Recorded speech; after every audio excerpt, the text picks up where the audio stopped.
रब्बुकुमुल्लज़ी युज़्जी लकुमुल फुल्क। फिर आगे अल्लाह दोबारा अपनी नेमतें बयान करते हैं कि देखो तुम शैतान की बातों में आते हो, अपने रब की नेमतों को देखो। रब्बुकुमुल्लज़ी, तुम्हारा रब तो वो ज़ात है, युज़्जी लकुमुल फुल्क, जो तुम्हारे लिए किश्तियाँ चलाता है, फिल बहर, समंदर में, लितबतगू मिन फ़ज़लिही, ताकि तुम उसकी रोज़ी तलाश करो। कैसे समंदरों के जरिए तुम्हें वो रोज़ी पहुँचाता है।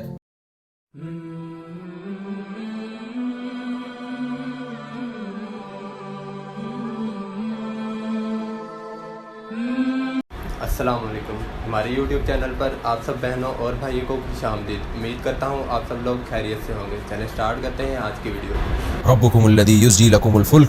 फिर आगे अल्लाह दोबारा अपनी नेमतें बयान करते हैं कि देखो तुम शैतान की बातों में आते हो, अपने रब की नेमतों को देखो।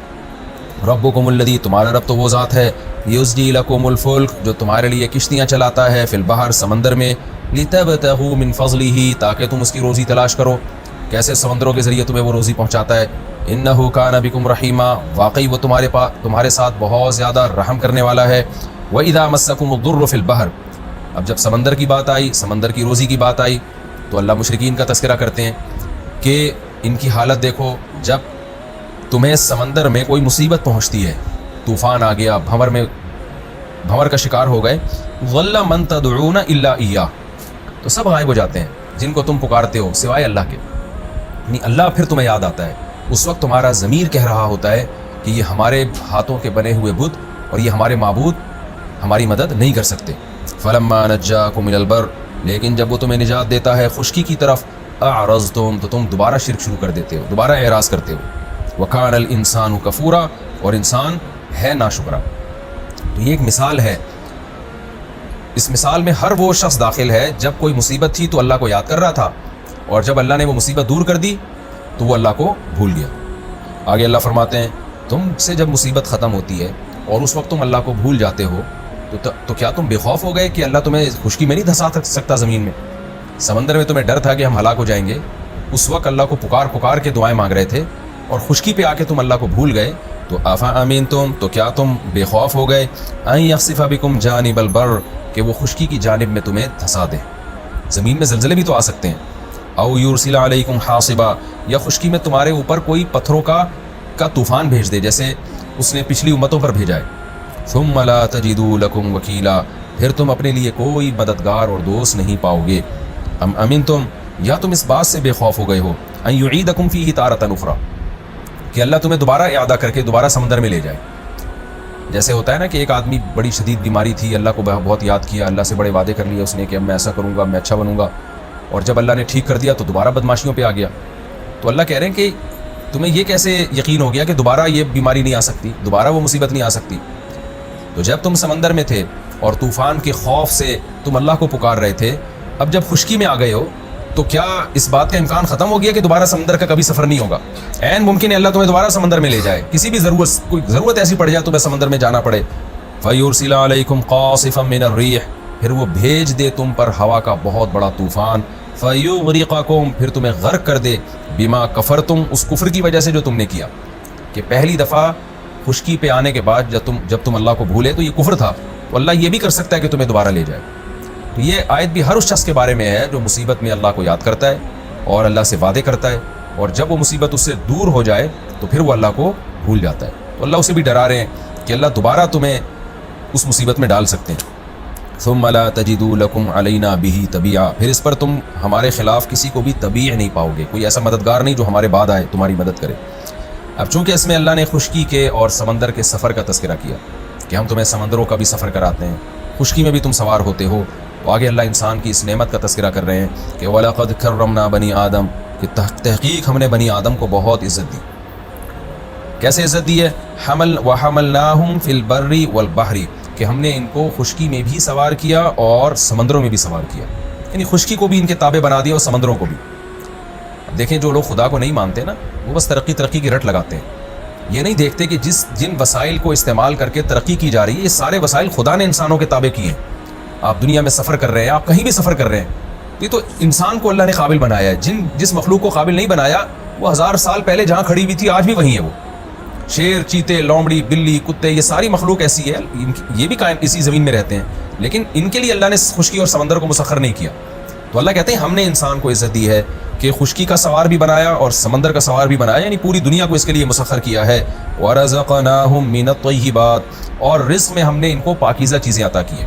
یہاں بھی رزق کا ترجمہ کھانا پینا نہیں ہے، بلکہ زندگی گزارنے کے تمام ضروری لوازمات۔ اس لیے مفسرین اس کا ترجمہ کرتے ہیں کہ انسان کی جو زندگی گزارنے کے لوازمات ہیں وہ بھی بڑے عالی شان ہیں، یعنی انسان کو جتنی نعمتیں دی ہیں تمام نعمتیں اس میں داخل ہیں۔ حسن و جمال بھی رزق کا حصہ ہے، رزق میں داخل ہے، لہذا حسن و جمال میں انسان کو سب سے اعلیٰ مقام دیا، اور اللہ نے آپ کو جو سوچنے سمجھنے کی صلاحیت دی یہ بھی اللہ کی طرف سے ایک رزق ہے۔ اس میں بھی اللہ نے آپ کو جانوروں پہ فضیلت دی، جیسا انسان سوچتا ہے ویسے جانور نہیں سوچ سکتے۔ پھر جو کھانے پینے کی چیزیں اللہ نے دی ہیں، جتنی نفیس اور بہترین اور شاندار خوراک انسان کی اور جتنی لذیذ اتنی جانوروں کی نہیں ہے، کسی جانور کو اللہ نے ایسا پروٹوکول نہیں دیا۔ اسی طرح جو لذتیں انسان کے لیے رکھی ہیں، جسمانی لذتیں، وہ لذتیں بھی انسانوں کے لیے جانوروں کی نسبت بہت اعلیٰ نوعیت کی لذتیں ہیں۔ تو یہ تمام چیزیں اس میں داخل ہیں۔ اللہ فرماتے ہیں کہ وَرَزَقْنَاهُم مِّنَ الطَّيِّبَاتِ، ہم نے انسان کو پاکیزہ چیزیں بطور رزق دی ہیں۔ وَفَضَّلْنَاهُمْ عَلَىٰ كَثِيرٍ، اور ممن خلقنا، وہ مخلوق جو ہم نے پیدا کی ہے ان میں سے بہت سو پر ہم نے انسان کو فضیلت دی ہے، تفضیلا، بہت زیادہ فضیلت۔ تو یہ سب کام ہم نے کیے۔ ملحد کہتا ہے یہ سارے آٹومیٹیکلی خود بخود ہوئے، اللہ کہتے ہیں یہ تو ہم نے انسان کو فضیلت دی ہے، تو پھر انسان کو بھی چاہیے کہ وہ ہمارا شکر ادا کرے، ہماری عبادت بھی کرے، ہماری اطاعت بھی کرے، ہمارے احکام کو فالو بھی کرے، اور ہمارے ساتھ کسی اور کو اس میں شریک نہ کرے۔ یہ ہمارا رکوع نمبر 7 اور 7 یہ الحمدللہ مکمل ہو گیا۔ اس رکوع میں بھی اللہ نے آدم علیہ السلام کا واقعہ بیان کیا اور بتایا کہ جو بدبخت لوگ ہیں شیطان ان پر مسلط ہے، غلط دلائل دیتا ہے ان کو، اور جھوٹے وعدے کر کے لمبی امیدیں دلاتا ہے، اس کے بعد شیطان کی باتوں میں آ کے وہ بھی جہنم کا ایندھن بنے گی۔ آپ دیکھ لینا، انسان اپنے حال کو سوچ کے یہ سمجھتا ہے کہ میں ہمیشہ ایسا رہوں گا، یہ بہت بڑا دھوکہ ہے۔ حال کو دیکھ کے کبھی بھی مستقبل کے بارے میں دھوکے میں نہیں آنا چاہیے۔ آگے ہم چلتے ہیں رکوع نمبر 9 سورہ بنی اسرائیل کا، اور 15ویں پارے کا بھی رکوع نمبر 9، مختصر لفظی ترجمہ، مختصر گرامر، پھر انشاءاللہ اس کی تفسیر۔ بسم اللہ الرحمن الرحیم۔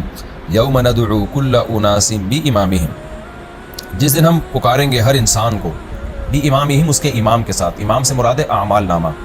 اعمال نامے کو امام اس لیے کہا گیا کہ انسان اپنے امام کے تابع ہوتا ہے، مقتدا کے، رہبر کے، تو قیامت کے دن بھی اعمال نامے کے تابع ہوگا، یعنی جیسا اعمال نامہ ہوگا اس کے ساتھ سلوک بھی ویسے ہی ہوگا، اس لیے اس کو امام سے تعبیر کیا گیا۔ فمن اوتی کتابہ، بس جو وہ شخص کے اس کا اعمال نامہ، اس کا کتاب اس کو دے دی گئی، بیمینہ، ہی اس کے دائیں ہاتھ میں، فاولئک یقرؤون کتابہم، تو یہ وہ لوگ ہوں گے جو اپنی کتاب کو پڑھیں گے، یعنی خوشی خوشی پڑھیں گے۔ ولا یظلمون فتیلا، اور ان پر ذرہ برابر بھی ظلم نہیں کیا جائے گا۔ فتیل کے بارے میں اہل لغت 2 باتیں لکھتے ہیں، ایک تو ہاتھوں کے میل کو فتیل کہا جاتا ہے، کیونکہ وہ بہت تھوڑا ہوتا ہے، آپ رگڑتے ہیں تو کافی دیر رگڑتے ہیں تو تھوڑا سا میل نکلتا ہے، یا 2 انگلیوں کے درمیان جو میل ہوتا ہے۔